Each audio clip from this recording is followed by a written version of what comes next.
Olá, meus caros, aqui é o Corvo. Historicamente, o rock e o metal foram estilos musicais povoados massivamente pelo gênero masculino, e tal tendência se verifica muito em virtude da cultura e ideologias misóginas contidas dentro dos mesmos. Obviamente, este tipo de mazela nunca foi algo exclusivo deles. Podemos vê-la com muita nitidez em estilos mais populares como o pop, a electromusic e vários outros com maior aporte midiático e massificação. É, antes de tudo, uma problemática estrutural e que afeta os mais variados estilos de maneiras distintas. Dito isso, o rock e o metal, como também a indústria que os movimentou, teve uma clara predileção pelo gênero masculino e impôs, durante várias décadas, uma série de dificuldades para que artistas mulheres não pudessem atingir o mesmo nível de reconhecimento dado aos homens. Elas não sabem tocar, eles diziam.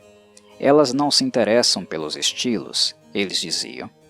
Elas não são capazes de dar retorno financeiro às gravadoras, visto que o público não as leva a sério, eles diziam. Bandas como The Runaways, Vixen, Heart e Girls' School foram, literalmente, de resistência, não apenas a este preconceito, mas também ao sistema previamente estabelecido, que negava a elas a possibilidade de subir ao palco e viver de sua arte, vestindo jeans e couro como qualquer macho de ego frágil e transpirando sobre os seus próprios instrumentos musicais. Quando observamos o cenário atual, obviamente ele não tem a mesma pompa dos anos 70 e 80 quando o papo é tocar tais estilos. Mas, se há algo que mudou positivamente, foi sem dúvida o número de mulheres que hoje, em muito maior número, arrebentam na guitarra, baixo e bateria. O Japão, no século XXI, na minha análise, é o local mais notório e evidente deste fenômeno. Hoje, o número de bandas femininas é tão grande no Japão, em termos de mercado e relevância, que elas certamente estão desbancando a maioria das bandas tradicionais do país, e também fora dele.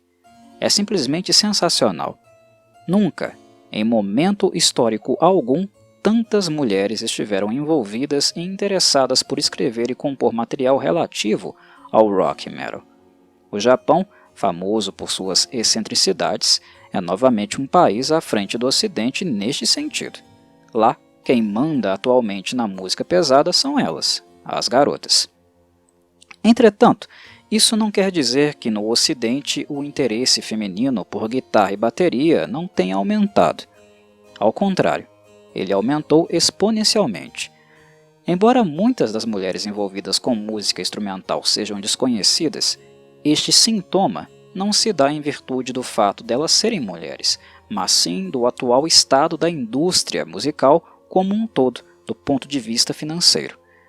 O mesmo problema de marketing e divulgação que enfrentam é aquele que se deparam os homens em início de carreira.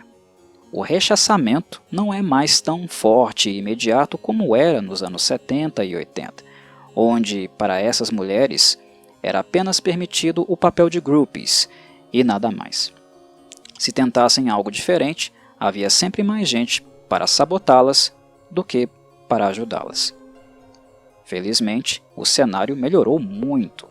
Claro que ele ainda está longe do ideal. O machismo e preconceito sobra quando falamos de rock e metal, embora os roqueiros e metaleiros continuem insistindo na sua histórica falácia de se julgarem os mais intelectuais e mentes abertas da música popular.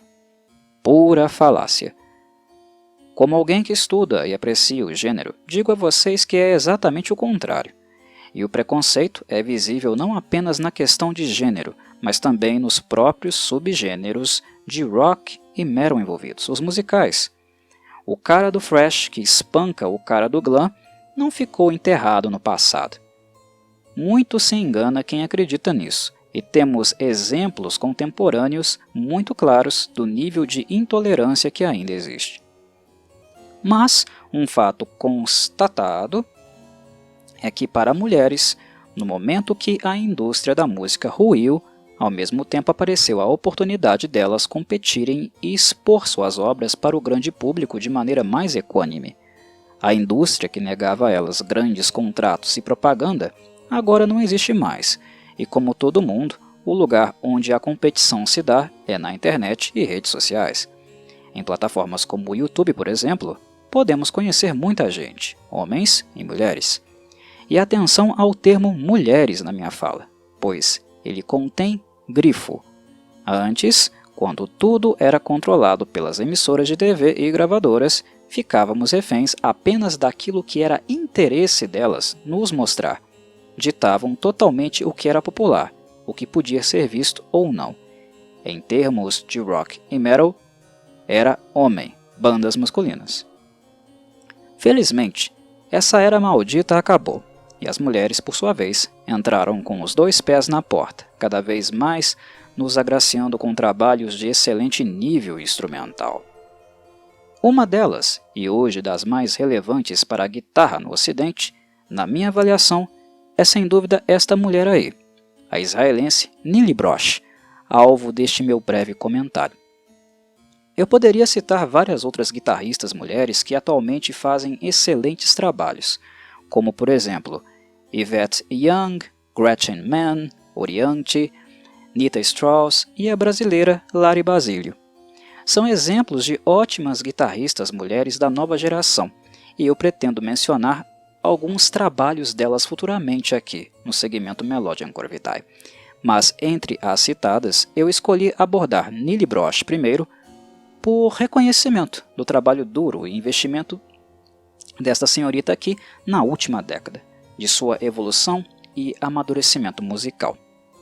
Nili, literalmente, teve que ir de grão em grão até finalmente conseguir ser vista e ouvida. Como é imperativo na indústria musical, o talento de alguém não garante que seu trabalho conseguirá atingir um grande público. Esta é a realidade.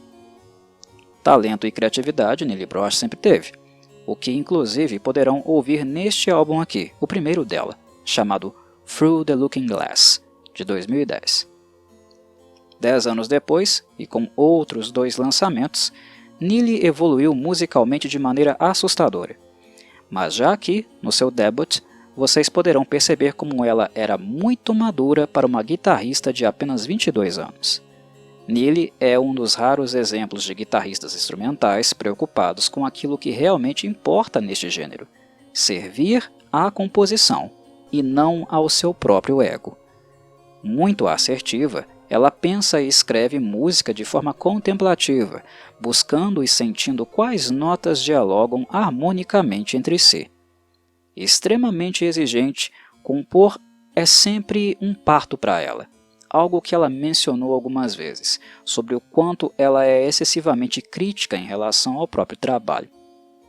Mas notamos claramente como esta busca pela lapidação da música e a importância dada à obra é muito maior do que a vaidade.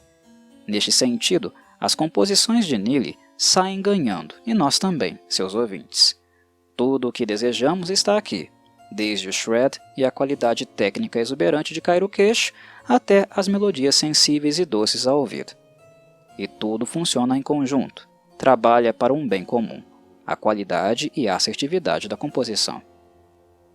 O objetivo de Nili é ser musical, e com 22 anos, sua maturidade já era evidente, algo que alguns shredders, por aí, continuam não tendo, mesmo após 3 décadas ou mais de carreira. Continuam todos eles exibicionistas e bastante juvenis em termos de personalidade.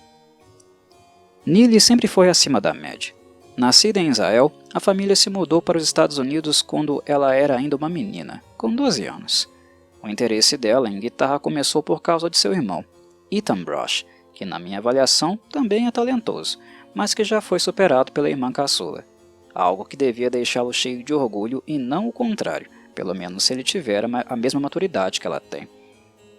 Como a família de Nili se mudou para Boston, ela teve a oportunidade de estudar numa das escolas de música mais renomadas do mundo, a Berklee. Sim, Nili é mais um dos prodígios virtuosos do rock que estudaram lá. Porém, o que é interessante em sua biografia é que ela foi uma das professoras mais jovens do corpo docente da instituição, chegando a dar alguns cursos de verão. Meus caros, isso não é para qualquer um. Em 2009, quando ela finalmente graduou, ela escreveu e lançou Through the Looking Glass como comemoração, e assim deu o primeiro passo em direção ao sonho de ser uma guitarrista profissional. Afortunadamente, eu tive a sorte do YouTube me recomendar alguns vídeos dela naquela época, quando ela ainda estava completamente anônima para as pessoas da indústria. Uma jovem guitarrista no Ocidente, escrevendo e tocando suas próprias músicas, cuja sonoridade indicava forte influência de guitarristas como Andy Timmons, Nuno Bittencourt, Joe Satriani, este último principalmente na organização mental, na forma assertiva de escrever uma composição, e também bandas de hard rock e metal, a exemplo de Van Halen e Iron Maiden. O foco, talento e assertividade da jovem Neely me chamaram muito a atenção, e acompanhá-la nos anos seguintes foi um grande prazer. A maneira como ela se preocupa com a música e nem tanto em se exibir me fez ter grandes expectativas com ela. Aqui, em Through the Looking Glass, suas composições já esbanjam muita articulação e bom gosto, o que só aumentou nos seus 2 álbuns seguintes. Não foi por acaso que ela chamou a atenção de um dos nomes mais relevantes da guitarra instrumental neoclássica, Tony McAlpine, sendo convidada a excursionar por um bom tempo com ele. Mas eu preciso dizer que o caminho de Neely não foi nada fácil. Ela começou com este excelente álbum praticamente irretocável. Dito isso, música instrumental nunca foi popular, até mesmo dentro do rock e metal. É uma minoria que realmente tem ouvido musical para apreciar o estilo. O caminho a seguir seria árduo, ser conhecida não seria nada fácil. E até hoje não continua sendo para ela. Neely sempre esteve ciente disso, mas nunca abdicou de criar a arte que ela acredita. Como mulher e guitarrista instrumental, tudo, do ponto de vista da atratividade, estava contra ela. Mas ela não deu a mínima. Nunca deixou de trabalhar e aproveitar as oportunidades que apareciam, de deixar seu nome mais conhecido entre os artistas do meio. Depois de Through the Looking Glass, ela tocou bastante tempo com uma banda cover feminina, bastante tradicional e conhecida, a The Iron Maidens. E, em poucos anos, já estava fazendo parcerias e trocando experiências com nomes como Guthrie Govan, Steve Vai, Paul Gilbert, Jeff Loomis e os anteriormente citados. Through the Looking Glass é definitivamente o lugar a se começar quando o assunto é Neely Brosh, e o motivo disso é que este álbum já deixará guitarristas novatos e experientes extremamente satisfeitos, tornando a audição dos 2 álbuns seguintes ainda mais surpreendente em termos de musicalidade. Este álbum já é rico por demais e bastante versátil. The House of Tomorrow abre com uma vibe muito similar aos trabalhos de Joe Satriani. Em Lost in Suburbia, somos agraciados com um desfile de tappings precisos e inesperados. Já Hat Tricks é uma faixa que deixa bastante claro como o apreço de Neely pela guitarra é muito maior do que ela tem por um estilo musical em particular. Acreditem ou não, aqui ela vai namorar o Jazz Fusion. Faixas como High Strung, Woofer e Placebo, por sua vez, recebem doses calculadas de metal, tornadas ainda mais acentuadas em Never Be Enough, uma composição com riffs cavalgados e claramente influenciados pelo Iron Maiden. É interessante notarem, durante a audição, como Neely sempre pensa suas composições do ponto de vista melódico. Não importa se ela está tocando rápido, de forma lenta ou cadenciada, de forma limpa ou distorcida, tudo em suas composições tem acento melódico. E o ouvido dela é maravilhoso. A necessidade de confeccionar suas composições buscando por um ponto de equilíbrio e gozo auditivo leva Neely inclusive a ser até musicalmente progressiva em alguns momentos. Os saltos entre simplicidade e arrojo surpreenderá ouvintes de primeira viagem. E quando acreditarem que já estão devidamente saciados, ela ainda terá mais algum solo romântico para tirar da cartola. Sim, Neely é muito romântica. Ela se diverte horrores atacando a guitarra com riffs potentes e estridentes, mas escreve verdadeiras cartas apaixonadas quando está solando em faixas mais introspectivas. Enfim, não quero dizer nada além do que já disse para não estragar a surpresa dos mais curiosos. Paro por aqui. A todos deixo um forte abraço e saudações Corvides.